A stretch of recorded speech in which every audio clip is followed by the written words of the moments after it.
हरिः ओम् जयञ्चाकर्पेदे मुखी नामयेते शब्दे जयांच समाधानटिकते त्या ब्रह्मचैतन्यदया हृदीते साष्टांगं वन्दे एकाग्रचित्ते सद्गुरुनाथ महाराज की अनंतकोटि ब्रह्मांड नायक राजाधिराज सच्चिदानंद सद्गुरु श्री ब्रह्मचैतन्य महाराज की जय। सद्गुरु ब्रह्मानंद महाराज की जय। श्री दादा साहेब केतकर महाराज की जय। श्री माणिक प्रभु महाराज की जय। जय जय रघुवीर समर्थ।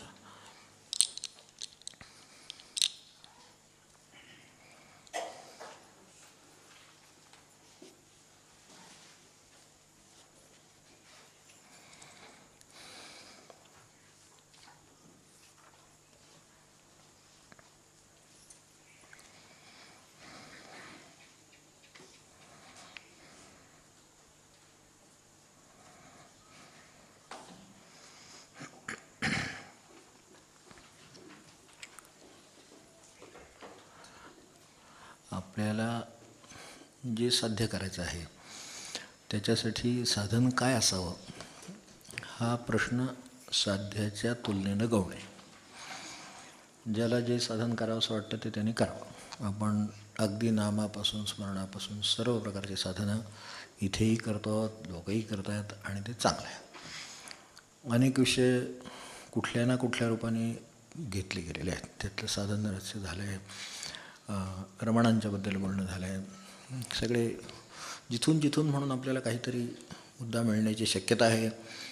कुठल्या तरी बाबतीत आपल्याला अधिक मार्ग मिळेल, एखादा बाजूने प्रकाश पडेल, तर यासाठी हे सगळे प्रयत्न चालले ते सगळे त्यासाठी आहेत.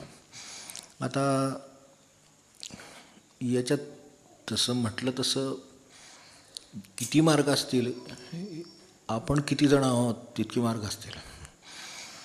त्यामुळे त्याला असं सांगता येणार नाही की हे अमुक मार्ग झाले म्हणजे झालं, तसं काही सांगता येणार नाही. पण एक नक्की आहे की माणसं तितके मार्ग असतील एवढं नक्की. आता ते तेवढे विविध असणार कारण आम्ही एवढे विविध आहोत, आमची जशी स्थिती असेल तसं. पण त्याच्याबरोबर काही मार्ग किंवा काही आकलन हे नेहमी शाश्वतच असतं. काही मार्ग हे शाश्वत आहेत, त्याच्यामध्ये काही तडजोड होत नाही. तशा ज्या तडजोड न होणाऱ्या गोष्टी आहेत त्यामध्ये आचार्यांचं विवेक चूडामणी आहे. त्यात तडजोड नाही. आता आपल्याला त्याचं किती प्रेम लागेल, आपल्याला ते करावं असं किती वाटेल, त्यातून लक्षात काय येईल, हा आता उलगडत जाण्याचा विषय आहे. तर अशा तऱ्हेने तो राहिलेला आहे, म्हणजे बरेच वर्ष राहिलेला एक विषय आहे जो आमचा कधी 40 वर्षापूर्वीचा विषय. तर तो तसाच चिंतनात आहे आणि तसाच तो राहिलेला आहे, ही गोष्ट खरी आहे. त्या यांचा हा जो विषय आहे हा माझ्या दृष्टीनं 76 सालचा विषय आहे. आता इतकी वर्ष तो चिंतन होऊन गेला, त्याच्यानंतर इतक्या गोष्टी होऊन गेल्या की आता पुन्हा एकदा तिकडे जाणं हे माझ्या दृष्टीनं एका परीनं खूप आनंदाचं पण आहे. आपले स्रोत कुठे आहेत, मूळ आकलन कुठे आहे, आपल्याला आकलनाची गरज कशी आहे याची मला तेव्हाही गरज जाणवलेली आहे आणि ती मला आजही जाणवते. आणि असं आहे, हा जो विवेक चूडामणी अनेकांच्या वाचनात असेल किंवा चिंतनात असेल, परिचय असेल, पुस्तकं वाचली असेल, विवरणं वाचली असतील, सारांश वाचले असतील. हा मूळ ग्रंथ आहे हा 582 ओव्यांचा आहे. जसं आचार्यांच्या लेखनाच्या मानाने हे लघु प्रकरणच आहे. आचार्यांच्या लेखनाची आपल्याला कल्पना येणं खरोखर अवघड आहे. त्यांचा जो सगळा जीवनप्रवास आहे तोही लक्षात येणं अवघड आहे. असे महापुरुष हे क्वचित काळी कधीतरी जन्माला येतात आणि अलौकिक गोष्टी करून जातात आणि संत ते आपल्याला सोप्या करून आपल्या भाषेत आणून देतात. तर ते जे कार्य आहे हे अलौकिक आहे. त्यांनी जी भाष्य केली, ज्याच्यावरती त्यांनी विवरण केलं, तीही अलौकिक आहेत. हे सगळं करून त्यांनी स्वतः काही त्यांच्या भाषेमध्ये लघुग्रंथ, आता आपल्या भाषेमध्ये 582 म्हणजे 600 सुमारे 600 वेळा हा आपल्याला पुरेसा विषय आहे खरं सांगायचं तर. म्हणजे तसं न संपणारच आहे. त्यामुळे आपल्याला काही सगळा शब्दशः किंवा अगदी श्लोकशः बघता येईल असं काही वाटत नाही. जमलं तर आज आता थोडंसं ठीक आहे, सुरुवातच आहे आणि ती फारही मोठी करायची नाही आहे, ती अर्ध्या तासातच काय ते उरकायचं आहे, तर त्या दृष्टीनं त्याचं फक्त एक आपल्याला एक परिचय किंवा त्याची गरज, आपल्याला असलेली गरज, त्यांनी दाखवून दिलेली गरज, एवढं जरी बघितलं तरी खूप आहे आपल्या दृष्टीने. ते जरी झालं तर पुढच्या वेळेला मग ते समोर आहे ते त्याचं मराठी होईल, सोपं होईल, श्लोक मराठी त्यातले महत्त्वाचे करता येतील. हे सगळं करून आपल्याला म्हणायलासुद्धा ते आपल्याला उपयोगी पडेल, कळायला उपयोगी पडेल. आता एखाद्याला असं वाटू शकतं की कशाला ह्याच्यात पडा, असं होऊ शकतं. पण जे खरं आहे ते खरंच आहे. त्यामुळे ते कुठेतरी तुम्हाला अनुभवानं का होईना पण गाठ पडणारच आहे. कारण ह्याची जी ग्रंथाची मांडणी आहे ती 4 टप्प्यात आहे. एक मूळ प्रश्न आपला काय, आपल्याला असं जाणवतं का की आपल्याला दुःख आहे, तर मूळ प्रश्न आहे. आता तो तर आपल्याला आहेच. ह्याबद्दल आचार्य असोत नाही तर विवेक चूडामणी असोत नाही तर आणि काय महाराज असोत नाही तर प्रवचन असो, शेवटी आपल्याला कसल्या ना कसल्या प्रकारे आतून टोचणी कसली तरी आहेच. ती शारीरिक असो मानसिक तर आहेच आहे. तर ह्या अर्थाने तो जो अनुभव आहे तो, आणि ते काय किती मिळवलं तरी त्याचा उलगडा होत नाही. म्हणून पहिल्यांदा आपली मूळ जो प्रश्न आहे, जो दुःखाचा आहे, जसं बुद्धाचं मागे एकदा म्हटलं तसं मूळ तत्त्वज्ञान ह्या दुःखाविषयीचं काय आहे, नक्की परिस्थिती काय आहे दुःखाविषयीची, ही जाणून घेतली. आणि ह्याची पद्धत या ग्रंथाची, ती पद्धत अनेक सत्पुरुषांनी पुढेसुद्धा तशाच पद्धतीनं ग्रंथ लिहिलेत. कारण त्यात संवादाचं स्वरूप त्याला येऊ शकतं. म्हणजे एखादा प्रश्न समोर आणता येतो आणि त्याचं उत्तर देण्याच्या निमित्ताने त्यांना काय सांगायचं ते सांगता येतं. अशी पद्धत दासबोधातसुद्धा आहे. शिष्य प्रश्न करी आणि मग काय ते त्याच्यावर त्यांनी उत्तर केलं असं आहे. आता हे तर उगाच सांगतात, शिष्य तिथे असेल किंवा त्यांनी प्रश्न केला असेलच असं नाही, पण तरीसुद्धा त्यांनी आता प्रवचनात आहे, याच्यात आहे, सगळीकडे आपण आपल्याला जेवढ्या शंका येणार नाहीत तेवढ्या शंका उपस्थित करून त्यांची उत्तरं त्यात दिलीत. हे आपल्याला ग्रंथाचं वर्णन माहिती असेल तर आपल्याला कदाचित त्या शंका येणार पण नाही. काय आम्ही किती सावध आहोत, किती आमचं स्वतःकडे लक्ष आहे, किती जगाकडे लक्ष आहे, किती कशाला ओळखतो, ह्या सगळ्यावर प्रश्न पडणार तो विचार केल्यावर पडणार. विचार केव्हा करणार, माझ्या दृष्टीला पडणार तेव्हा. बरं, दृष्टीला पडलं आणि विचार करण्याची शक्ती नसली तरी प्रश्न पडणार नाही. म्हणजे प्रश्न न पडण्याची कारणं अनेक असू शकतील, पण प्रश्न असतात ते असतातच. आणि त्यातला हा दुःखाचा प्रश्न हा सर्वसाधारण प्रश्न आहे. त्यामुळे एक विभाग त्याच्यावरती, हे काय आहे. दुसरं म्हणजे नुसताच प्रश्न मांडून उपयोग होत नाही. मला अमुक झाले हे म्हणून कधी उपयोग झाला आहे का. मला अमुक झालं आहे तर ते जे झालं आहे त्याच्यावर उपाय काय आहे. कुठल्याही आजारामध्ये जसं होतं की काय आजार आहे, आजार तर आहे, त्याचा निदानाचा प्रश्न त्याच्यातला आहे आणि उपायाचा प्रश्न आहे. त्याचं निदान झालं तर त्याच्यावर उपाय काय आहे, हा दुसरा प्रश्न. तर त्या दुसरा विभाग त्याच्यावर गेलेला आहे. आणि तिसरं म्हणजे हे उपाय ज्याने अंमलात आणले आहेत, उपाय अंमलात आणणारे महात्मे आहेतच ना जगामध्ये. हे सगळे काय आहेत महात्मे, सगळ्यांनी आपापल्या परीनं ते सगळं अंमलातच आणलेलं आहे.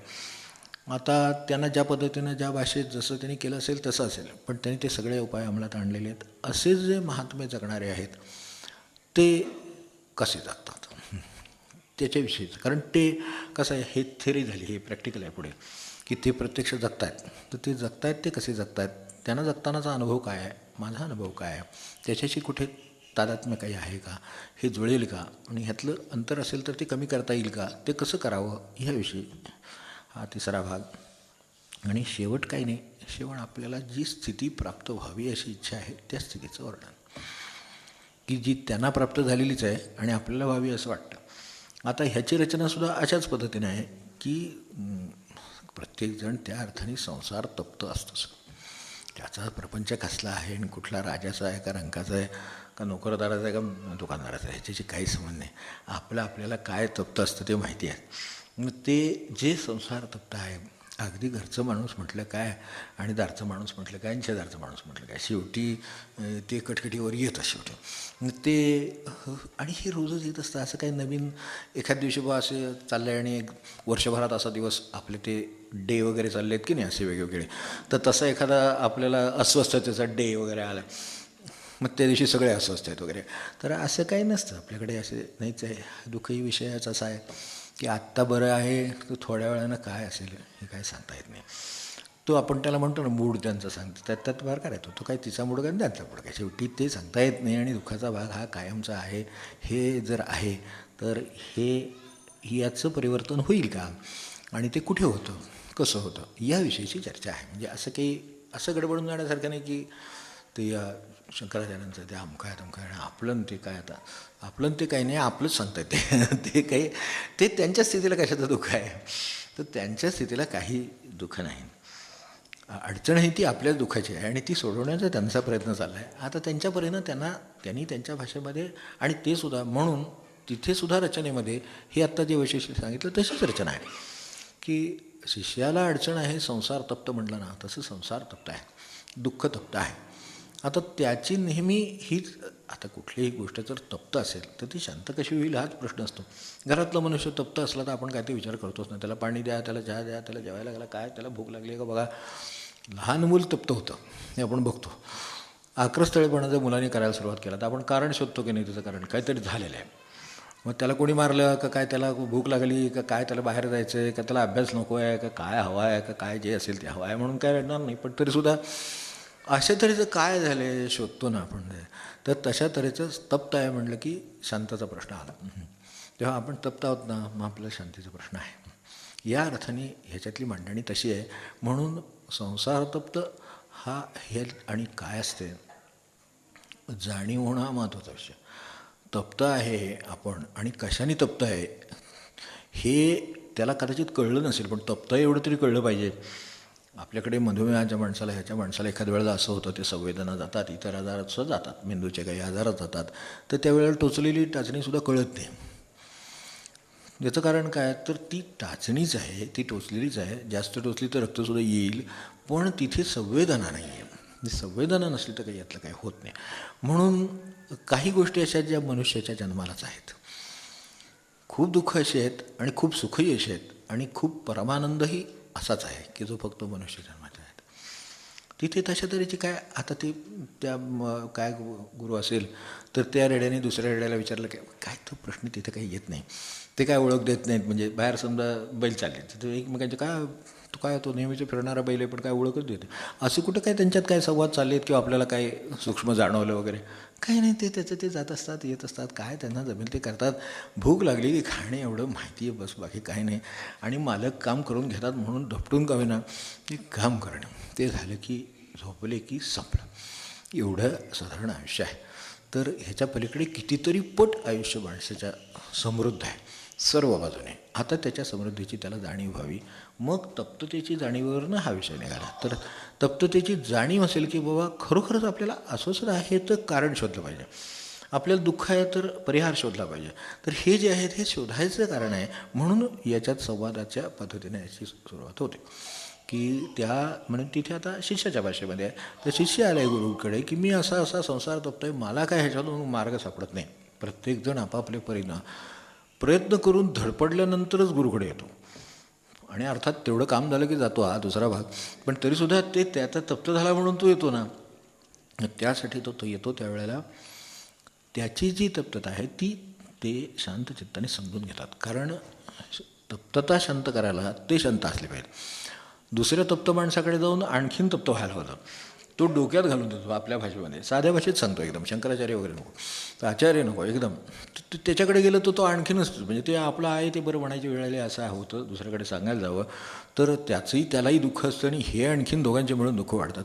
तर त्याच्यापेक्षा म्हणून जे शांतो महांतो वसंत ते जे आहे सगळे जे सत्पुरुष आहेत त्यांचं जे वर्णन केलं आहे, तर ते तसे सत्पुरुष असतात. तिथे जावं तर ते त्या गुरुकडे ते गेले आणि गुरुनं त्यांनी जे प्रश्न विचारले त्यासंबंधी आहे तो सगळा संवाद आहे.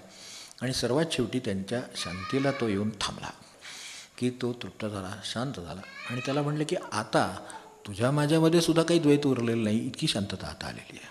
इथपर्यंत ते पोचलं. याचा शेवट तिथे होईल. आणि म्हणून म्हणजे जसं आपण बघतो की कुठेपर्यंत पोचणार आहोत, मधल्या किती वेळ आपल्याला हवे तेवढ्या घेऊ, आपल्याला जमणार नाही तर सोडून देऊ, कठीण असला विषय तर एखादा बाजूला ठेवू, चालेल. आपल्याला जे उपयोगाचं आहे ते झाल्यानंतर काय होईल, न निरोधो न च उत्पत्तिर न बंधो न बाधका. काय आहे म्हणजे ह्यातलं काहीच उरलं नाही आता. न निरोधो न च उत्पत्तिर म्हणजे ह्यातलं दोन्हीतली जी द्वंद्व आहेत ना त्या सगळ्याचा निराश थोडक्यात. म्हणजे शेवटची अवस्था आहे अगदी. म्हणजे शेवटचे मी आता 582 म्हटलं ना, तसं अगदी शेवटच्या 5-6 श्लोक जे येतात त्यावेळेला येतं. न निरोधो न च उत्पत्तिर न बंधो न साधका. म्हणजे तो कोणी साधक आहे आणि हे कोणी सिद्ध आहेत असा सुद्धा भेद आता काय राहिला नाही. कारण तो त्या उपदेशाने तिथेपर्यंत आला की आता काही भेद उरला नाही. आपल्याला जर मूळ जाणून घ्यायचं असेल तर हेच खरं आहे. त्यामुळे आपण एकदा उपनिषदाच्या वेळेला हा विचार या पद्धतीने केला होता. तसंच एकदा हे साक्षात उपनिषदकार असल्यासारखे तर त्यांच्याकडून तेच आपण जाणून घेतो. तेव्हा मग आता हाही भेद राहिला का? न बंधो न साधक. हा बंध आहे, ज्याला दुःखात सापडलं आहे असंही कोणी उरलेलं नाही, मुक्त आहे. आणि साधक म्हणून काहीतरी करणार आहे असाही राहिला नाही. आता शेवट त्याचा कशात झाला? न दरोधो न च उत्पत्तीर न बंधो न साधक. मग आणखीन काय असेल? न मुमुक्षुर. आता मुमुक्षु म्हणून सुद्धा राहिला नाही. आपला गुरुवार चालला आहे मुमुक्षुवर अजून, तर मुमुक्षुसुद्धा नाही. न मुमुक्षुर नवई मुक्त. आता मुमुक्षुने म्हणजे मुक्त असला पाहिजे दुसरा खेळ. तो मुक्त ही सुद्धा पुन्हा एक स्थिती होईल, ती पण उरली नाही. न मुमुक्षुर नवई मुक्त इत्येषा परमार्थता. परमार्थ खरा श्रेष्ठ जी स्थिती आहे ती कोणती? की ज्या ठिकाणी हे काही उरलेलं नाही. आपण श्रेष्ठ अर्थ वगैरे म्हणतो, प्रत्यक्षात तसं नाही. जर ह्यांच्या दृष्टीनं घ्यायचं असेल तर इत्येषा परमार्थता, याचं काही उरलं नाही. न निरोधो न च उत्पत्तीर न बंधो न साधक न मुमुक्षुर नवई मुक्त इत्येषा परमार्थता. इथे आम्ही येऊन आता शांतपणे बसलो. आता जगामध्ये काम उरेल की नाही? उरेल. आता ते त्यांनी केलेले प्रवास नुसते पायी केलेले प्रवास आणि तिथे त्या त्या ठिकाणी केलेलं कार्य हे सुद्धा आपल्याला म्हणजे वाचून आपल्याकडून होणार नाही किंवा त्याच्यावर विश्वास बसणार नाही, इतकं ते विलक्षण आहे. आपल्याला ते पुस्तक नेमलेलं ते किती, त्याची पुन्हा गाईड किती, त्याला प्रश्नोत्तराचे हे सेट किती, मग त्यातले पुन्हा आणखीन लायकली किती, हे सगळं दिल्यानंतर आमच्याकडून कधीतरी एखादा विषय तो अशा पद्धतीने सुटणार. तिथं गंगेचा ओघ वाहतो आणि असा चारही दिशांना सगळीकडे व्यापून आ सेतू म्हणतात तसं आ सेतू हिमाचल आहे. त्यामुळे त्यांचे मठ तिथेही आहे आणि इकडे सगळ्या सर्व दिशांना तिथे जाऊन तिथली परिस्थिती बघून त्याच्यावरची उत्तरं शोधून कोण चुकीचं काही मत मांडत असेल तर त्याचं खंडन करून तिथे त्याची व्यवस्था लावून देऊन समाधानाची व्यवस्था लागली पाहिजे. त्यांचे मठ ही माणसाला मोक्षाची समाधानाची व्यवस्था लावण्याच्या जागा आहेत असं आपण लक्षात ठेवलं तरी चालेल. त्यांनी 4 दिशांना मठ स्थापले वगैरे. आपला ज्योतिर्मठाने इकडे संबंध कशामुळे आला आपल्याला माहिती असेल, पण हे जे ब्रह्मानंद आहेत ना, स्वामी ब्रह्मानंद, हे त्यांची आरती ती यातून व्हायची आता तिथे म्हणजे घ्यायची आहे फक्त एवढं झालेली. तर ते त्या ज्योतिर्मठाच्या परंपरेतले आहेत. म्हणजे तिकडच्या बाजूला जो हिमालयाकडे मठ आहे तर ते तिथली परंपरा आहे. तर तसे ह्यांचे इतकं करून ठेवलेलं आहे की आता काय करायचं असं राहिलेलं नाही. आणि आता काय आता झाली 30-32 वर्ष खूप झाली त्यांची गोष्ट, खूप झाली. आमच्याकडून अजून त्याची नोकरी शोधायची चाललेली असते. अजून त्याच्या पोटापाड्याच व्हायचं आहे, अजून त्याची नोकरी व्हायची आहे, हे अजून व्हायचं आहे, अजून हे व्हायचं आहे, ते व्हायचं आहे, सगळं व्हायचंच आहे अजूनही. तर ही स्थिती पाहायची आणि आपण ही स्थिती पाहायची. आणि ही कशासाठी पाहायची? तर निदान मी म्हणतो मी आहे इथून 10 फूट पुढे जाईन, आहे इथून 25 फूट पुढे जाईन आणि भगवंताच्या दिशेने प्रपंचाच्या दिशेने पुढे पुढे काय जायला लागत नाही. ते रेल्वेतल्यासारखं ते सांगितलं तसं नुसते उभे राहा, ढकलले जाता प्लॅटफॉर्मवर पाहिजे तर प्लॅटफॉर्म त्या दिशेला उभे राहा. तुम्हाला तिथून आत शिरायचं असलं तर तिथे उभे राहा, एकदम ढकलून आत जातो. तर फक्त तिकडच्या दारातनं बाहेर जाऊ नये एवढं बघायचं, मध्ये कुठेतरी धरून ठेवायचं. कारण इकडूनही अशी शक्यता आहे आणि तिकडूनही तशी शक्यता आहे. तर हे जसं प्लॅटफॉर्मवर चाललेलं असतं तर तसं हे लोकलचा प्लॅटफॉर्म पाहिजे. अर्थात हे आपले साधे नेहमीचे नाही, ते रिझर्वेशन वगैरे तिकीट वगैरे दाखवून वगैरे तसलं काही नाही, ते ACBC तसलं नाही. ते तिथे जनरल प्लॅटफॉर्मला उभं राहायचं लोकलला. आणि असं सगळं सकाळी 8:57, 7:29 वगैरे असं मस्त उभं राहायचं त्यावेळा, म्हणजे छान असतं. तर तिथे जे काय होतं त्यात हे जाणं घडतं, त्यामध्ये वेगळं करावं लागत नाही. तर इथे यांचं कार्य आहे ते अशा ठिकाणी आहे, म्हणजे ते इतके दुर्गम आहेत भाग, जे आजही त्या ठिकाणी जाणं आणि करणं मोठा विषय झाला. आता काळाचा एवढामध्ये इतका मोठा काळमध्ये गेला की जसं जसं इतर सुधारणा, जसं जसं इतर गोष्टी वाढत गेल्या. आपल्याला आत्ता महाराजांचं 100 वर्षापूर्वीचं ती प्रश्नोत्तरातलं मी म्हटलं ही 3 वाक्य महाराजांचीच आहेत. एक तात्यासाहेबांच्या तोंडून आहे, एक स्वतः महाराजांच्या तोंडून आहे. पण तरीसुद्धा आज जसंच्या तसं लागू करणं अवघड आहे. कारण आम्ही इतकी सृष्टीचक्र बिघडवले की पावसाचं पाणी, ते म्हटलं मी त्याच्यावरनं आपल्याला म्हटलं होतं पावसाचं पाणी सर्वात शुद्ध म्हणलं, पण आता ते पावसाचं पाणी शुद्ध नाही हा त्यांचाच रिपोर्ट आहे. आणि तो रिपोर्ट खरा आहे, रिपोर्टबद्दल काही नाही. कारण का मूळ तिथंच मुळात जिथून पाण्याचे ढग निर्माण व्हायचा, बाष्पीभवनाचं जर दूषितता असेल, जर तिथंच जर तेल आमचं हजारो मैल पसरलेलं असेल आणि इतर जलचर मेलेले असेल, सगळे अक्षरशः त्यांची हत्या झाल्यासारखं झालेले आहे, तर असे लाखो प्राणी जर गेलेले असतील तर तिथून झालेल्या वाफेतून आणखीन काय वर जाणार, ते कसं शुद्ध जाणार. कितीही शुद्धीकरणाची प्रक्रिया असली तरीसुद्धा तिथं त्याचा दोष निर्माण होतो. तर तो हा आकाशातल्या पाण्यातून पुन्हा येताना येणार. म्हणजे आता ही वस्तुस्थिती की त्यांच्यासमोर त्या काळाचा, शेवटी काळाचा संदर्भ प्रत्येक सत्पुरुषाला असतो. तर तशा तऱ्हेचं हे काळाच्या संदर्भाने ही वाक्यांना आता अडचण निर्माण झाली. तर तशा तऱ्हेचं होऊ शकतं. तसं ह्याच्यात यांच्या शाश्वत गोष्टीनं कधी अडचण निर्माण झालेली नाही, हे तितकंच आहे. व्यावहारिक एखादं उदाहरण असेल किंवा नसेल, त्याच्यातलं एखादं आपल्याला वाटलं तर ते बाजूला ठेवू शकतो, पण मूळ सत्य बदलणार नाही एवढं नाही. तर या अर्थाने शेवट कुठे आहे, तर जे सांगितलं तसं न निरोधो न च उत्पत्तिर न बंधो न साधकः न मुमुक्षुर न वै मुक्तः. आता ही स्थिती निर्माण झाली. मला तर वाटतं ही स्थिती निर्माण व्हावी म्हणून कवीनं पण आपण चार कवीनं त्यातले श्लोक भाग आहेत आणि ते त्यांना सर्व कल्पना आहे, उदाहरणं दिलेली आहेत, त्याचे सगळ्याचे आपल्याला पटण्यासारखं कळण्यासारखं असं सांगितलेलं आहे. असं आहे की नुसतं एकदम एका पातळीवर सगळं तत्त्वज्ञान चाललं आहे आणि त्यामुळं आपल्याला ते कळत नाही. तर ते बघण्यापूर्वी त्यांची प्रार्थना करूया. सर्व वेदांत सिद्धांत गोचरम तमगोचरम, सर्व वेदांत सिद्धांत गोचरम तमगोचरम, गोविंदम परमानंदम सद्गुरुम प्रणतोस्म्यहम. तेव्हा त्यांनी आपल्या गुरूंना अगदी सुरुवातीला जे वंदन केलं ते हे. आता ते गुरूंनाही लागू आहे आणि तिकडे गोविंद हे त्यांचे गुरु. तेव्हा गोविंदम परमानंदम सद्गुरुम प्रणतोस्म्यहम. तर गोविंद म्हणजे भगवंतही आहे, त्यामुळे त्यांनी एकाच वेळेला दोघांनाही वंदन केलं, की परमात्म्यालाही केलं आहे आणि त्यांना ज्या रूपाने ते दृश्य झाले, म्हणजे गोविंद गुरूंच्या रूपाने, तर त्यांनाही वंदन केलं. म्हणून सुरुवातीचं वंदन त्याचं तसं आहे. सर्व वेदांत सिद्धांत गोचरम तमगोचरम तम अगोचरम गोविंदम परमानंदम सद्गुरुम प्रणतोस्म्यहम. आपल्याला कळू शकणारं साधं संस्कृत आहे. म्हणजे असंही काही नाही, खूप जिथं कुठेतरी किचकट विषय असेल, एखादा विषय सोडून द्या आपण ट्रेंडवर, पण बाकीचं हे सगळं आपल्याला कळतं. त्यांचं म्हणण्याचे मुद्दा असा आहे की जर समाधान हवं असेल, मूळ महाराजांचं म्हणणं काय, काही जाऊ द्यावे पण समाधान जाऊ देऊ नये. म्हणजे पुन्हा सिद्धांताला सगळेजण पक्केच आहेत आणि तिथंच असतात. तर त्याच्यासाठी मधले जे प्रवास असतात ते माणसाला अडकवतात आणि तिथे मनुष्य एकदा घोटाळला की घोटाळा, कारण माया घोटाळण्याचीच वाट बघते.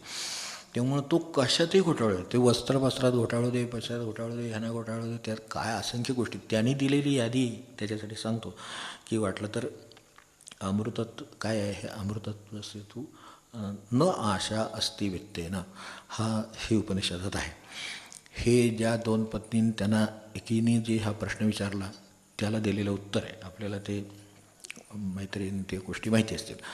तर ज्याच्यात संपत्तीची विभागणी करण्याचा प्रश्न आला तर दोघींना मी समान देईन, हे ऋषींचं सांगणं. ऋषीने त्यांचा न्याय पाळला. पण जिला जिज्ञासा होती तिने हे विचारलं, हे जे आयुष्य जगलेत आणि त्यांना स्वतःला जे अमृतत्व म्हणजे आपल्या भाषेनं जे समाधान, जे शाश्वत गोष्ट, जो भगवंत आपल्या भाषेमध्ये भगवंत म्हणून तो जो मिळाला, तर ही निम्मी वाटणी मी घेतली तर तो मला मिळेल का. आता इतपत तरी थोडं जागा असायला पाहिजे.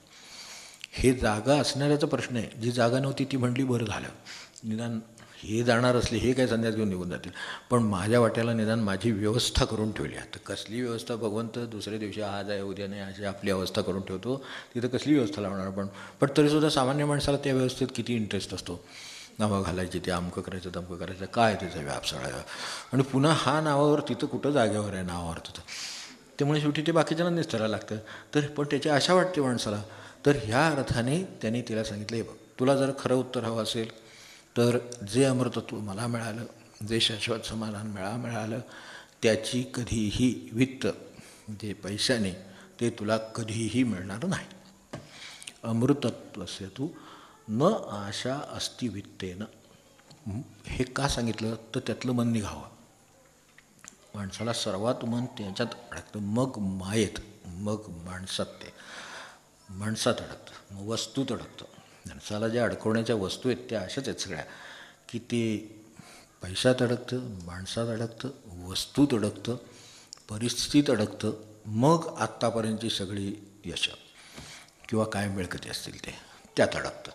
मग हे अडकलं की आता ज्याच्या पायात खोडा घातला, आपण बघतो इथे बैल जर गडबडीचा दिसला त्याच्या पायात खोडा तर खोडा घातला की त्याला काय तुम्ही चवक मारा, नाही तर त्यांनी पळायचा प्रयत्न करतो. तो खटाळा असला तरच घालतात ते.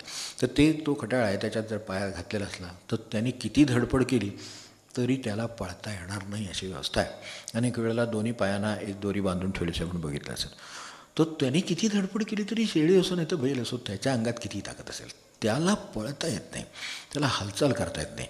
तर अशा तऱ्हेची गुंतागुंत माणसाची काय, पैशाची काय, संबंधांची काय, कशाचीही, ही माणसाला पुढे जाऊ देत नाही. त्याला जोपर्यंत ह्यात आता कोणाला पैशात इंटरेस्ट आहे, कोणाला जेवणात इंटरेस्ट आहे त्याचा प्रश्न नाही. वस्तू लौकिक आहे एवढं खरं, आणि ती नाशिवंत आहे हे खरं. जोपर्यंत तो कुठले तरी नाशिवंत, संबंधही नाशिवंत, माणूस नाशिवंत, हे सगळं नाशिवंत आहे तर त्याच्यात मन घालू नये. ते असावं पण त्यात मन नसावं, हा मार्ग त्यांनी काढला. संतांचा मार्ग असा आहे, ते सगळं आहे. आता ते आहे म्हणजे आपल्या मनाप्रमाणे कुठं असतं कोणाचं, ते मनाप्रमाणे नसतंच, पण तरीसुद्धा त्याचं मन त्याच्यात राहतं. हा काय प्रकार आहे? तर त्याच्यात असं काहीतरी आहे प्रत्येक गोष्टीमध्ये, यशामध्ये आहे, माणसामध्ये आहे, याच्यामध्ये आहे, सगळीकडे बघितलं तर वस्तूत आहे. आता नाशिवंत वस्तू आहे काचेचं वाटणं, चुकून पडलं तरीसुद्धा फुटेल, मुद्दाम फोडायची सुद्धा गरज नाही. आपल्याकडे ते मोडीत टाकतात ना वस्तू, त्यावेळेला ते पातेली ते काय असतं ते आधी ते खराबच झालेलं असतं, पण तरीसुद्धा ते घेताना त्याच्यावरती ते घण घालून ठोकून घेतं, म्हणजे काय त्याचा दुसरा वापर नाही होणार असं. आता काय आणखीन वापर व्हायचं, एखादा डाक लावेल आणि वापरेल फार तर, पण तसंसुद्धा नको, ते ठोका मारून ते मोडून नाही करत. तसं प्रत्येक वस्तूची अवस्था अशी आहे खरं सांगायचं तर. मग आता ह्याच्यात आणखीन मन कशाला घाला, ते बरोबर ठेवावं लागतं, वापरावं लागतं. संबंध असतात, वस्तू असतात, याच्या अपयश असतात, हे सगळं असतं, पण त्याच्यात त्याचं मन राहू नये, हा त्यांचा मध्यम मार्ग आहे. तर ते त्यात घालू नये यासाठी काय करावं, म्हणजे कशाने प्राप्ती होत नाही, तर असा खोडा असलेल्याला प्राप्ती होत नाही. एक मी हे समजू शकलो, अमृताचं जसं ते सांगत होतो, तर ते नाशा अस्ति न आशा अस्ति वित्तेनं हे त्यावेळेला सांगितलं आहे. ते ह्यांनी इथं श्लोकामध्ये सुरुवातीलाच सांगितलं आहे की इति एव श्रुती, ही सुरुवातीलाच त्याने सांगितलं, हे श्रुतीमध्ये म्हणजे उपनिषदामध्ये हे सांगितलं की ह्याची आशा ह्याच्यातनं कधी तुम्ही बाळगू नका, ती कधी मिळणार नाही. आणि मिळणार नाही याचे आपल्याला आज हजारो अनुभव आहेत, हजारो अनुभव. ज्यांचं ही परिस्थिती आहे यांच्या चित्ताला त्यांनी सांगावं समाधान आहे, मी 24 तास समाधानात आहे, ते कबूल करणं अवघड जाईल, पण असणं टळणार नाही. ह्या बाबतीत नेहमी हे असतं की कबूल नाही करीत मनुष्य, पण त्याला ते आतून असतं. तर तशा तऱ्हेनं न अस्ति वित्तेनं इति एव श्रुती, ही श्रुती आहे जी भगवंताचं ज्या अर्थाने उपनिषद म्हणतात ते. तर त्यांचं म्हणणं हे करून झालं ह्याने होणार नाही, मग कर्मानं होईल का? आपल्याकडे कर्मयोगी माणसं काही कमी आहेत. कर्माचे योगी असले तर ठीक आहे, पण तरीसुद्धा नुसती कर्माचे डोंगर कितीतरी उपसलेले आहेत, म्हणजे अक्षरशः. तर ते उपसणारी माणसं काही कमी आहेत आपल्याकडे. त्यांनी लिहिलं ते जसं धनाने मिळणार नाही, म्हणजे वित्ताने मिळणार नाही, तसं ते कर्मानेसुद्धा मिळणार नाही. त्यांनी दिलेली यादीच आहे, मी फक्त त्यातले गद्य शब्द सांगतो. तर कर्मानेही ते मिळणार नाही. न स्नानेन न दानेन, तेही लक्षात ठेवावं की त्याचीही मर्यादा त्याला आहे. त्यामुळं नुसतं म्हणून या गोष्टी सांगण्याचा हेतू हा की अडकू नये मनुष्य त्याच्यात. नाहीतर आपल्या भाषेत सांगू का, इथल्या परिस्थितीत सांगू का, की नाम घ्यायचे पण आंघोळ नाही झाली तर आता पूजा कशी करणार, आंघोळ नाही झाली तर मग आता नाम कसं करणार. आज नाम घ्यायला आंघोळीची काय गरज आहे, तो मनाचा विषय आहे. त्या पातळीवर तुम्ही किती उत्सुक आहात, किती तळमळ आहे याचा संबंध आहे. त्या तळमळीचं स्नान असू द्या, हे आंघोळ करून त्याच्यात लक्ष नसताना जप करण्यापेक्षा आधी उलटं जर, आणि खरं सांगायचं ना तर उठल्याबरोबर माणसाला त्या अर्थाने एक विश्रांती झालेली असते, चित्त उत्तम असतं. काय एक माळ केली तरी चालेल, तिला 100 माळाची क्वालिटी येते. म्हणजे त्या अर्थाने यात अडकू नये म्हणून. मग हे जे मिळणार आहे ते ह्याने मिळणार नाही हे स्पष्ट सांगण्यासाठी न स्नानेन न दानेन, त्यातल्या पहिल्या जे काय 20-25 श्लोक आहेत त्याच्यातला आहे न स्नानेन न दानेन. दुसरं हे पण आहे, म्हणजे तो पण विषय आपल्याकडे संदर्भाने येऊन गेला आहे. अनेकांना त्याच्यावर विश्वास बसतोच असं नाही, पण अनुभव मात्र येतो, मान्य करतात असं नाही, पण ते लक्षात ठेवावं. न वीणाया रंजनेनं, रंजनेनं त्यात त्यांनी वीणेचा याचा सतारीचा उल्लेख केलेला आहे. तर ते म्हणतात की ह्यातलं कुठलं रंजनाने सुद्धा तुम्हाला ते मिळणार नाही, मिळाल्यासारखं वाटेल आणि नंतर लक्षात येईल गेलं. कारण शेवटी वीणा वादन आहे का, ते 24 तास चालणार आहे का, आणि आपल्यासाठी कोण 24 तास वीणा वाजवणार आहे का, आपण तरी वाजवणार आहे का, शेवटी आपण ते ठेवणार आणि जेवायला बसणार ना, हे होणारच. म्हणजे त्यानं ते कुठेतरी थांबणार. ते थांबलं की रंजन थांबणार. रंजनाचा जो आनंद आहे तो रंजन थांबलं की गेला. असं जगामध्ये प्रत्येक गोष्टीचं होणार. त्यांनी त्याच्यात रंजनाचाही उल्लेख केला, म्हणून मी मुद्दाम आपल्याला तो समोर ठेवला. न वीणा या रंजनेनं. मी याच्यानंतर आता आपण जे काय अगदी आता योगाबद्दल आदर ठेवूनही सांगतो आहे, त्याच्यातला योग नव्हे हा सर्वसाधारण आहे. न प्राणायाम शतेन वा. शेकडो प्राणायाम केले तरी ही गोष्ट साध्य होणार नाही. जे खरं समाधान आहे त्याचं प्राणायाम करून मला मिळत असतं तर मी प्राणायाम करायला तयार आहे. आपल्याला आहेतच सांगितलेले. खरं सांगायचं ते 3 वेळा दिवसातनं संध्येत होतातच. 3 वेळा प्राणायाम होतो, 9 वेळा तरी प्राणायाम होतो, एवढा तरी किमान होतो. पण त्यांनी कोणाला समाधान मिळाल्याचं ऐकिवात नाही. हां, हे ट्रॅक्स राहिले व्यवस्थित, श्वासाचे ट्रॅक व्यवस्थित राहिले, थोडीशी जर प्राणायाम व्यवस्थित केलेले असतील तर शांतता येते, चित्ताला शांतता येते, याला शांतता येते, शरीराला शांतता येते. हे करू नये असं ह्यातलं कुठलं नाही आहे. पण ह्यानी ते मिळणार आहे म्हणून बसलं असलं तर ते काय मिळणार नाही, ते त्यांना मिळणार नाही. म्हणजे प्राणायाम शतेन वा, म्हणजे आपल्या लक्षात आलं, अगदी सोपा अर्थ आहे प्राणायाम शतेन वा. हे सगळं लक्षात ठेवून आणि का करावं ह्याचे 2-3 प्रश्नांची फक्त उत्तरं बघायची आणि जायचं. जंतूनां नरजन्मदुर्लभमतः पुंस्त्वं ततो विप्रता. आपल्याला काय काय मिळालेलं याची ओळख असावी. एक म्हणजे हे सगळं तसं जंतूंचं जीवन आहे, त्यात मला नरजन्म मिळाला आहे. आज आपण विचार करतो, पण इथे एखादी मुंगी चालते, एखादी पाल चालते, इथे एखादा कीटक चालतो, हे उडत असतात आपल्याभोवती, आपण बघतो. हे सगळे जंतूंना. मग जंतूंना नरजन्म दुर्लभमतः. मग तसा विचार केला तर त्यांना हे सगळे धर्म लागू आहेत तिकडे, पण ते पण सजीव आहेत. त्यांना मारलेलं कळतं, पळतात, मरतात, जगतात, जन्माला येतात, हे सगळं होतं आहे. पण त्याच्यात आपल्याला वाटायला नरजन्म आहे ह्याची श्रेष्ठता किंवा ह्याचं महत्त्व हे ज्यानं ओळखलेलं आहे त्याचा दिवस वेगळा जाईलच, म्हणून त्यांचं म्हणणं असं आहे. आणि हे जर करणार नसेल तर काय होईल, तो शेवटचा शब्द त्यातला.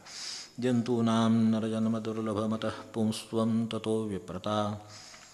आता हा दुर्लभ आहे, ते तर आहेच. पण त्यातल्या त्यात पुंस्त्वं ततो म्हणजे ज्या अर्थाने पुंस्त्वंचा अर्थ पुरुषाचा करतात, पण पुरुष याचा अर्थ जो उपाधीत अडकलेला नाही अशी व्यक्ती. पुरुष अशा अर्थाने सामान्यतः जे घेतलं जातं तसं नाही आहे, तर त्या अर्थाने असतंच. त्याचा अनुवाद करायला गेलं, डिक्शनरीत बघायला गेलं तर हाच अर्थ सापडेल. पण निरुपाधिक असलेल्या स्त्रिया कुठे पोचल्यात, जिने हे विचारलं अमृताचं न आशा असते वित्तेनं, हे ज्याला सांगितलं ती त्या अर्थाने कोण आहे, तर ती निरुपाधिक आहे. म्हणजे तिला निरुपाधिकडे जायचं आहे पुढे आणि त्याच्यात समाधानापर्यंत पोचायचं आहे. मग अशी आपली स्थिती असेल तर त्या अर्थाने पुंस्त्वं ततो विप्रता. विप्रता याचा अर्थ चित्ताची भगवंताकडे जायला अनुकूल असलेली स्थिती, ब्रह्मण्य नव्हे. चित्ताची भगवंताकडे जायला अनुकूल स्थिती जी लागते त्याच्यामध्ये महाराजांनी कशी व्याख्या केली त्याच्यातल्या बाकीच सांगत नाही, पण एक शब्द सांगतो, अत्यंत निर्लोभ आणि भगवंताचे अनुसंधान, त्याला मी समजतो म्हणल्याप्रमाणे. त्यातसुद्धा ब्रह्मण्याची व्याख्या करताना अशी केलेली आहे. मग ही ज्यांच्या ठिकाणी आहे त्यांना ते म्हणूनच नमस्कार करायला पाहिजे, आणि ती तसेच आहेत. तर या अर्थाने पुंस्त्वं ततो विप्रता. तस्माद वैदिक धर्ममार्ग परता. तर वेद हे मुळात जगाचं ज्ञान करून देण्यासाठी नाहीत, भगवंताचं ज्ञान करून देण्यासाठी आहेत. वेद म्हणजे वेद म्हणजे जाणणे ना. तर जाणणं काय, तर भगवंत जाणणं. हे दृश्य समोर आहे. ते झाड जाडायला फार काही मोठं कष्ट करावे लागत नाही. हे झाड आहे, हे आपल्याला माहिती आहे, ओळखतं, लहानपणी कळतं, संस्काराने कळतं, सहज बघून कळतं, हे सगळं कळतं. पण त्या झाडात आता ह्यानी जसं शोधून काढलं की बाबा वनस्पतीनं जीव असतो, हां ठीक आहे, म्हणजे हे काहीतरी सूक्ष्माचं लक्षण झालं. आता त्याच्याही पलीकडे तो भगवंत आहे हे जाणणं, हे या जाणण्याच्या अर्थाने वेदाची अपेक्षा आहे. तर त्या अर्थाने जाणणं अपेक्षित आहे आणि त्याच्यातही ते आहे. म्हणून जर समजा तोडायचं झालं तर नाईलाज आहे का झाड तोडायचं, तर तोडायचं, नाही तर झाडाला सुद्धा तोडायचं नाही. आपल्याकडे फुलाला सुद्धा म्हणून ते मान दिलेलं आहे, फुलाला तोडायचं नाही. तोडायचं असेल तर म्हणून मध्ये आपला एकदा विषय झाला तर मी म्हटलं त्याचीसुद्धा प्रार्थना आहे. तुळशीची प्रार्थना वेगळी, ह्या फुलाची प्रार्थना वेगळी. मध्ये आपला निरूपणात विषय झाला होता. तर तुळशीला प्रार्थना वेगळी सांगितली आहे. तुळस तोडायची असेल तर, मंजिरी तोडायची असेल तुळशीचे ह्याच्या सकट, त्या पानासकट, तर त्यावेळेला प्रार्थना वेगळी, ह्याला वेगळी. ह्या सगळ्या प्रार्थनासुद्धा करून ठेवल्यात. म्हणजे त्या ठिकाणी किती, आता मला सांगा, घरातल्या संबंधामध्ये एकमेकाचा विचार करायला तयार नाही, तर तुळशीला तोडताना तो काय प्रार्थना करेल मला सांगा. म्हणजे त्याच्याकडे तेवढी सूक्ष्मता किंवा तेवढी संवेदनशीलता असेल का? ती असावी असं त्यांना अपेक्षा आहे आणि ती असली तरच काहीतरी होण्याची शक्यता आहे. आणि ती कोणाला असणार? माणूस असेल त्यालाच असणार आहे. हे तिथं काय चाललं आहे त्याच्यात कुठं ते, आता आपल्याकडे जनावरं येतात, आपल्या ह्या तुळशी लावलेल्या आणि काय असेल कुठं आपल्याकडे काही असेल कुठे जिथे असाल तिथे ती येतात, ती सरळ तोडून आता भरा बकाबक ते खाऊन टाकतात. पाला पाचोळा काय जे तिथे जे असतं ते सगळे पाले त्या झाडांना जाऊन खातात. तिथली कुठली प्रार्थना वगैरे काय आपण काय अपेक्षा करू शकतो का? ही म्हणून या अर्थाने जंतूनाम नरजन्म दुर्लभमतः त्यात हे सगळं आहे. पुंस्तुम ततो विप्रता तस्माद वैदिक धर्ममार्ग परता. आपल्याला निदान चांगलं करण्याची आवड आहे. आता आजचा विषय चालला, आजपासून तो थोडा ह्या विषयावर चालला आहे, पण तरीसुद्धा आपल्याला तो ऐकायची इच्छा होती ना, या अर्थाने आपण त्या अर्थाने वैदिक धर्ममार्ग परता. विद्वत्वम अस्मात् परम. इथे विद्वत्व मिळवलेलं आहे ते नेहमीचे विद्वत्तेलाबद्दल म्हटलेलं नाही. म्हणजे जाणणारा, जो भगवंताला जाणतो आहे किंवा जो जाणू इच्छितो, ती विद्वत्ता इथं अपेक्षित आहे. ज्या विद्वत्तेचं पांडित्यात रूपांतर होतं, जी दुसऱ्यांना सांगण्यासाठी आहे, हरवण्यासाठी आहे, त्यांच्या वादात किंवा तर्कात मोडण्यासाठी आहे, त्याला इथं शून्य किंमत आहे भगवंतापुढे. तर त्या अर्थाने ती विद्वत्ता नव्हे, लौकिकदृष्ट्या त्याचं काय असेल ते महत्त्व असेल म्हणून एवढंच. तर तस्मात् आत्मानात्मविवेचनम. मला आत्मा आणि अनात्मा ह्यातला फरक कळला. मागे एकदा मी म्हटलं तर सार आणि असार, टिकणारं न टिकणारं, एवढं तरी निदान विचार करावा. मी त्या पेन्सिलचं परवा सांगत होतो नाही का, काय की त्याचं लाईफ काय असेल. एक सिस पेन्सिलचं नाही, मी आपली पाठीवरची पेन्सिल म्हणत होतो, पाठीवरची पेन्सिल आता समजा मोडली, काय आता आपण त्यासाठी रडत बसणार आहे का मला सांगा? नाही. हे मुलं रडतील हे मी समजू शकतो, मोठे तर नक्की रडणार नाही, कारण त्यांना काहीतरी कळतं ना, सार वगैरे, पण त्यांना पुढचं काही कळत नाही, त्याच्या पुढचं सार नाही का. तसंच बाकीचं पण कळायला पाहिजे की ह्यातही काही नाही आहे. जे मृत्यूच्याबद्दल निसर्ग दत्तानं विचारलं ते जे आपल्या लक्षात असतं कायम, की मनुष्य गेल्यानंतर तुम्हाला दुःख होत नाही का, त्याचं जे उत्तर त्याने दिलेलं आहे. नाही, तसं काही दुःख वगैरे वेगळं होत नाही, घटना कळल्याचं कळतं, पण मनुष्य स्वगृही परतल्यावर जसं वाटतं तसं मला वाटतं. स्वगृही म्हणजे ते कुठल्या ग्रहाला स्वगृह म्हणतात. भगवत स्वरूप, आत्मस्वरूप हे त्यांच्या दृष्टीनं स्वगृह आहे. त्या ठिकाणी तो मनुष्य परतला तर त्याचं तुम्हाला दुःख व्हायचं काय कारण आहे? म्हणजे तो सुटला. आणि खरं सांगायचं ना, तर आपलं जीवन आपल्या हातून आपण बघावं. मी म्हणतो काही लोक परिस्थिती तशी त्यांची असेल म्हणून त्यांना छान छान वाटत असेल, पण ज्यांना काही बाकीच्यांना कल्पना असेल तर आपलं सुटलं तर बरं असं म्हणायची वेळ ती काय असेल ती असू दे, कुठले लहान आहे मोठे आहे काय आहे पुरुष आहे काही प्रश्न नाही, हे एकदा आहे यातून सुटलं तर बरं होईल असं वाटतं. ह्याच्यातनं आपण ओळखायचं स्वगृह कोणतं, जे माणसाला कायम आनंददायी, शाश्वत आनंददायी असतं, तिथून माणसाला खाली उतरावं असं वाटणारच नाही. म्हणून महाराज जे म्हणले ना, आमच्यात तुम्ही वावरताना कसं होतं, मग मला खाली यायला कष्ट होतात. आता त्या आनंदमय जीवनातून कुठल्या तरी प्रापंचिक प्रश्नात येऊन बसायचं आणि त्याचे ते सोडत बसायचं, मग त्यांना किती कष्ट होत असतील. कल्पना आपल्याला येऊ शकते, निदान एवढी कल्पना करावी. तर आत्मानात्मविवेचनम, स्वानुभव, त्यातसुद्धा स्वानुभव आहे. म्हणजे ह्याच्या सगळ्याचा आपल्याला प्रत्यक्ष अनुभव येऊ शकतो. ज्यांना आलेला आहे त्यांचं तरी ऐकावं आपल्याला येईल. तर स्वानुभव, त्या अर्थाने स्वनुभव ब्रह्मात्मना संस्थिती इथपर्यंत हे आहे.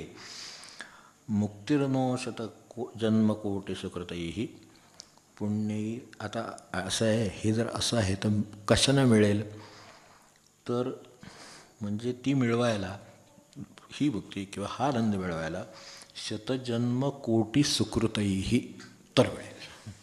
आता आमच्याकडे आधी आपलं बघायचं सुकृत किती त्याच्यात ती आठवली तर ती किती आहे ती बघावी मग त्याची अपेक्षा करावी. आणि नसेल तर आपलं जसं JEI वगैरे आपला अभ्यास करत राहायचं. म्हणजे कसून त्याची काय आशा बाळगण्यात काय अर्थ नाही. लगेच हवं हे ठीक आहे, पण कष्टाची जी तयारी आहे ती अशी असावी. त्यांनी त्याचं प्रमाण दिलेले शतजन्म कोटी सुकृतैही पुण्यैही मग लभ्यते. तर तशाने ती मिळण्याची शक्यता आहे. मग आता तसं ह्यानी जरी इतकं म्हटलं असलं तरी ही जन्मात होऊ शकणार नाही का माणसाच्या. म्हणजे महाराज जे म्हणले किंवा बिलोबांचं जसं म्हणणं होतं की ठीक आहे मला पुनर्जन्म मान्य आहे, हे पूर्वजन्म मान्य आहे. पूर्वजन्म तर ती मानतोच म्हणले, कारण त्याच्याशिवाय मी या स्थितीला आलोच नसतो जन्माला. की ज्याला जन्मतःच विरक्ती आहे तर त्याच्या आधी किती साधन झालं असेल ह्याची कल्पना आपल्याला येते. आता इतकं सगळं येऊन खाऊन पिऊन सगळं करून विरक्ती येत नाही. त्याचा माणसाला त्या पदार्थाचा सुद्धा त्या अन्नाचा सुद्धा कंटाळा या अर्थाने आतून विरक्ती. मी म्हणत नाही की अन्नाला आपण हे करावं नाव ठेवावं, अन्न आहे, अन्नही पूर्ण ब्रह्म बरोबर आहे, पण तरीसुद्धा मला आतून त्याचं काही हे राहिलं नाही. म्हणजे त्या अर्थाने खेच ओढ ज्याला म्हणतात ती तर ती तरी जात नाही. इतकी कर्म केली तरी अजून कर्म करावे वाटतात. मग आता तो कसा सुटायचा मला सांगा. त्याने जे मुक्तीचं म्हणून शतजन्म. मग ते होऊ शकेल. फक्त एक आहे की याच्यासाठी प्रयत्नशील असायला पाहिजे. ही गोष्ट खरी. आता मी जर हे अवघड आहे म्हणून सोडून देणार असेल तर पास नापासाचा प्रश्नच नाही आहे असं पुढे रवाना करा. यापेक्षा काही नाही. वरच्या वर्गात घातला वगैरे सुद्धा नाही, आहे त्या वर्गात ठेवला तरी खूप आहे म्हणायची परिस्थिती आहे. तर ह्यावरनं आपण हे ओळखावं म्हणून हा पहिल्यातले जे महत्त्वाच्या गोष्टी त्या. आता लब्ध्वा कथंचित नरजन्मदुर्लभम, लब्ध्वा कथंचित नरजन्मदुर्लभम तत्रापि पुंस्त्वं. मगाशी म्हटलं तसं श्रुतिपारदर्शनम. आता एवढं ज्याला लाभलेलं आहे, जन्म लाभला तो दुर्लभ आहे तरी लाभला, पुंस्त्वं तेही लाभलं, श्रुतिपारदर्शनम. आज महाराजांचं जे प्रवचन वाचतो ती श्रुती आहे असं लक्षात ठेवायला हरकत नाही. आपण तात्यासाहेबांच्या तोंडातूनच ऐकलं ना, मग काय होणार. श्रुती म्हणजे काय. श्रुती म्हणजे ऐकलेलं फळामध्ये जे श्रुत झालेलं आहे, जे लिहिलेलं नाही. काही दृष्ट आहे, काही श्रुत आहे. तर ते काही श्लोक म्हणून मंत्र हे नेहमी दिसतात त्यांना. आणि हे जे श्रुती आहे हे सगळं श्रवणाने निर्माण झालेलं. मग त्याने आता जे ऐकलं ते लिहून ठेवलं म्हणून आपल्या वाट्याला हे भाग्य आलं की ती मिळाली. तर ती उपनिषद मिळाली. तसं श्रुतिपारदर्शनम. यस्मात् त्वमुक्तौ न यतते. आता ह्याला त्यांचं म्हणणं आहे एवढं ज्याला मिळालेलं आहे तो जर समजा न यतते, जर प्रयत्न करीत नसेल, न यतते इतकं करूनसुद्धा तो जर परमार्थासाठी किंवा भगवंतासाठी किंवा त्या समाधानासाठी शाश्वत समाधानासाठी प्रयत्न करीत नसेल तर त्याला मूढधीही असं म्हटले. न यतते मूढधीही. मग काय पुढे तर मग आता सही आत्महा असा शब्द वापरला आहे. सही आत्महा स्वम विनिहत्य सद्ग्रहात. आता यात आत्मा हा जो शब्द वापरला तो अगदी जुळून येणारा आपल्याजवळ जर पाहिजे असेल तर समर्थाने आत्महत्यारा म्हटलं आणि यांनी आत्महा म्हटलं. त्याचा अर्थ तोच समर्थाने फक्त आपल्याला सोपा पडावा या भाषेत सांगितला. आता त्यांचा जरा खणखणीत असतो म्हणून आत्महत्यारा म्हणते एकदम सरळ. आणि हेच महाराज आपल्या भाषेत म्हणणे. जो म्हणजे त्याच्या हातात शस्त्र आहे. आता दुसऱ्याचा नाश करायला जाईल तर एक वेळ जग स्वतःला सांभाळून घेईल म्हणले, पण जो स्वतःचाच नाश करायला जायला त्याला कोण सांभाळेल. आत्मा तो आत्महत्यारा जो समर्थाने सांगितला तो आणि हा ह्यांचा चुडामणीतला हा तो. तर सही आत्मा स्वम विनिहत्य स्वतःचाच नाश करून घेतो तो त्यांनी घेऊ नये. याच्यासाठी आता आपल्या आजची वेळ झाली तर त्या दृष्टीनं याच्यासाठी त्यांनी प्रयत्न करावेत. का करावेत आपले एक दोन उदाहरण फक्त सांगतो, ती आपल्याला कळण्यासारखी उदाहरणं. ऋणमोचन करता रहा पितुस्संती सुतादया. हा अगदी नेहमीचा आपल्याला सहज कळू शकेल असा इतक्या शेकडो वर्षापूर्वीचा दृष्टांत आजही तसाच आहे. ऋणमोचन करता रहा पितुस्संती सुतादया. आपल्या वाट्याला काही समजा कर्ज राहिलं, मनुष्याचा देह पडला तर त्याला कुणीतरी वडील तरी असतील, मुलगा असेल, कोणी नातेवाईक असेल तर ते भरतील आणि तुम्ही मुक्त व्हाल. कारण ह्यांनी पुन्हा अडकणार आहे आपण देणं राहिलं म्हणून. तर ते देणं फेडायला कोणीतरी मुलगा उपयोग पडेल, मुलगी उपयोग पडेल, आईवडिलांतलं कोणी असेल तर ते उपयोगी पडतील, हे सगळे उपयोगी पडतील. ऋणमोचन करतारः, ते करणारे. पितुस्संती सुतादयः, बंधमोचन करता तू स्वस्मात अन्यो न विद्यते. तुम्ही जे अडकलेले आहेत ते मोक्षाची जी वाट अडकली ती ह्याला वडील नाही, आई नाही, कोण नाही, काय नाही. आपण आहे आणि केले असतील तर गुरु आहेत, बाकी कोण नाही. आणि त्यातही पुन्हा ती जबाबदारी त्याचीच आहे. ऋणमोचन करतारः पितुस्संती सुतादयः, बंधमोचन करता तू स्वस्मात अन्यो न विद्यते. हे रोज ज्याने घोकलेलं आहे त्याचा दिवस बरोबर जाईल. तर हे एक आपल्याला कळणारं.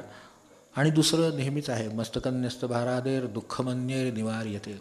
तुम्हाला जड झालं, आपल्याकडे कार्य असलं, आता पूर्वी भारे घेऊन जायची वेळ यायची, आता काही येत नाही, ट्रॅक्टर येतो, रिकामा होऊन जातो, सगळं हे शक्य आहे. पाण्याचं येतं, टँकर येतो, ओतून रिकामा करून जातो, हे सोपं झालं. ज्या काळात ते होतं त्यावेळेला हे पण अडचण होती. जे जर हंडा उचलता येत नसेल तर दुसऱ्याला तो हंडा उचलून तुम्हाला हात लावून डोक्यावर घ्यावा लागत होता आणि पाणी न्यावं लागत होतं. असाही काळ आपण बघितलेला आहे.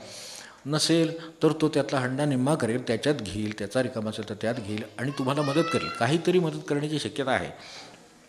मस्तकन्यस्त भारादेर दुःखमन्येर निवार्यते. इतरांच्याकडून ते निवारण होण्याची शक्यता आहे. आपल्याला जड झाला तर भारा निम्मा घेणारी माणसं आहेत. मी दुसऱ्या अर्थाने म्हणतो, समजा कार्यप्रस्थ आहे आपल्या घरात, अगदी नेहमीच्या उदाहरणात आपल्या नेहमीच्याच आहे, तर त्याच्यामध्ये एकट्याला ह्या सगळ्या गोष्टी निभणाऱ्या नसतील तर त्याचा भाऊ आहे, त्याची बहीण आहे, त्याचं कोणी आणि आहे, शेजारी आहे, मित्र आहे, मैत्रीण आहे, काय आहे, तर ते येतील आणि ते काम उरकतील. मस्तकन्यस्त भारादेर, मस्तकावर ठेवलेला भार अति झाला असला तर हे कोणीतरी येऊन मदत करतील तुम्हाला. दुःखमन्येर निवार्यते. इतरांच्याकडून त्याचं दुःख निवारण होऊ शकतं, म्हणजे त्यातला भार हलका केला जाऊ शकतो. हे सगळे आहेत आपल्याला. क्षुधाधिकृत दुःखम तू. आता ह्याला काय करायचं? मला भूक लागली आहे तर आता माझी आई आहे, माझे भाऊ आहे, माझी मैत्रीण आहे, माझा मित्र आहे, जेवतील थोडं थोडं, म्हणजे आपल्याला कसं पोट भरेल म्हणू का आपण. क्षुधाधिकृत दुःखम. क्षुधा म्हणजे आपली ही भूक आहे, तर भुकेचं दुःख आहे. हे ते दुःख निवारण करायला कोणतरी आहे. क्षुधाधिकृत दुःखम तू विना स्वेन न केनचित. दुसऱ्या कोणाहीकडून याचं दुःख निवारण होणार नाही. हे फक्त स्वतःच, मीच 2 घास पोटात घातले तर माझं भुकेचं दुःख निवारण होणार, भूक निवारण होणार, हे आहे ना. हे करायला माझा काका मामा अमका तमका सगळे कोणी उपयोगी आहेत का? यातलं काही उपयोगी नाही. हे जसं आहे तसं मोक्षाची स्थिती आहे, तशी आनंदाची, तशी समाधानाची स्थिती आहे, असं लक्षात ठेवलं तरी चालेल. पथ्यम औषध सेवाच क्रियते येन रोगिणा. ज्याचं आपलं काम संपलं आता. पथ्यम औषध सेवाच क्रियते येन रोगिणा आरोग्यसिद्धिर्दृष्टास्य न अन्यानुष्ठित कर्मणा. तुम्हाला आजार आहे, मला आहे, तर त्याची मला वेदना आहेत, त्याचं दुःख आहे. हे मगाशी सुरुवातीला जे सांगितलं संसार दुःख तप्त, तर तसं संसार दुःखाचं तप्त आहे. तसं मनुष्य आजाराने सुद्धा तप्त होतो. किती वेळेला असं होतं की आजार सहन होत नाहीत माणसाला, कसली असेल, काय पाठीशिले घुरू दे, नाही तर आणखीन काय होऊ दे, नाही तर पाय होऊ दे, मोडू दे, आमकं होऊ दे, काय जे असेल ते, त्याला जे काय झाले ते अगदी ताप आहे, सहन होत नाही आहे, हे सगळं आहे. ह्या दुःखाला काय करता येण्यासारखं आहे? तर मनुष्य आणून औषध दे, तुम्हाला त्यांच्याकडे घेऊन जाईल, डॉक्टरांच्याकडे घेऊन जाईल, काय करेल ते त्या बाजूने देईल. पथ्य पाणी तुमचं काय सांभाळायचं असेल तुम्हाला तसं करून घालेल.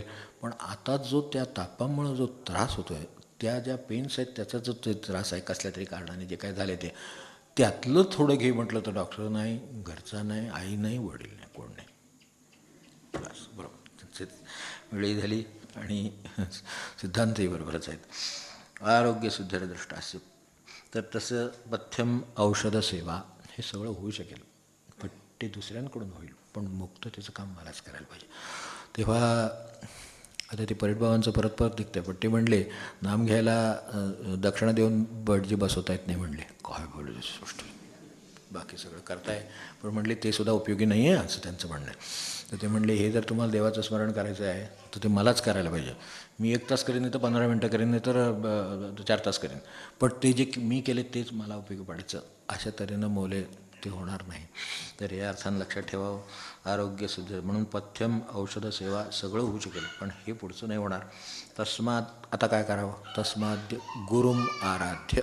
बाकी दुसरा मार्ग नाही. म्हणून तो शिष्य त्यांच्याकडे गेला आणि त्यांनी पुढे काय सांगितलं त्याला ते आपण आता पुढच्या वेळेला बघूया. आणि एक लक्षात ठेवू, त्यांनी जाता जाता एक शब्द वापरला आहे की चंद्र दुसऱ्याच्या डोळ्यानं पाहता येत नाही असं एक उदाहरण. बस तेवढं पुरे आहे आपल्याला. चंद्र बघायचा तो स्वतःच्या डोळ्याने बघितला पाहिजे, तसं साधन स्वतःच केलं पाहिजे. बाकी काय सांगणार, चंद्र दुसऱ्याच्या डोळ्याने बघता येत नाही. म्हणून तस्मात आराध्य गुरुम. आता त्या आराधना कशी करावी याचे 4 मार्ग सांगितले, ते पुढच्या वेळेला बघूया. आणि आत्ता आपण इथे थांबूया.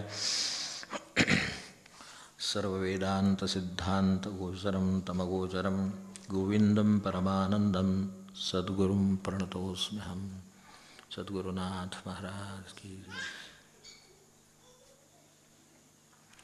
जानकी जीवन स्मरण. जय जय राम.